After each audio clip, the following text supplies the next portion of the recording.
নাম খান বাবা। 25 বছর বয়সী পাকিস্তানের এই নাগরিকের ওজন 435 কেজি। খান বাবা প্রতিদিন সকালে 36টি ডিম খান। দৈনিক খাবারের তালিকায় থাকে 3 কেজি মাংস ও 5 লিটার দুধ, যা তার শরীরে দৈনিক 10,000 ক্যালোরি শক্তি উৎপাদন করে। শক্তিশালী এই মানুষটি এখন পাকিস্তানের মিনি স্টার। রোজই তাকে দেখতে ভিড় করেন শতাধিক মানুষ।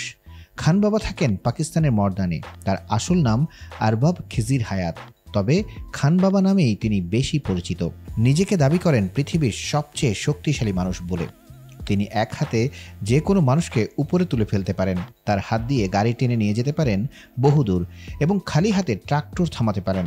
বর্তমানে সোশ্যাল মিডিয়ায় বেশ ভাইরাল তিনি। ইনস্টাগ্রামে তিনি তার শক্তির নানান পরীক্ষার ভিডিও পোস্ট করেন, যা লাখ লাখ মানুষ দেখছেন প্রতিনিয়ত।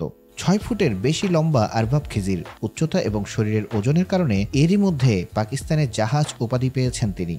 বিভিন্ন মানুষ তার সঙ্গে সেলফিও তুলছেন।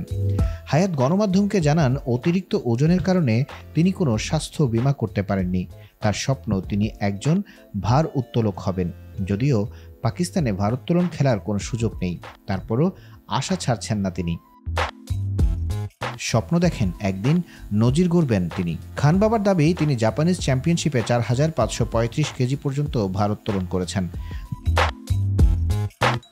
চিকিৎসকরা জানিয়েছেন, অতিরিক্ত ওজন ছাড়া 6 ফুট 3 ইঞ্চি লম্বা খান বাবার অন্য কোনো শারীরিক সমস্যাও নেই।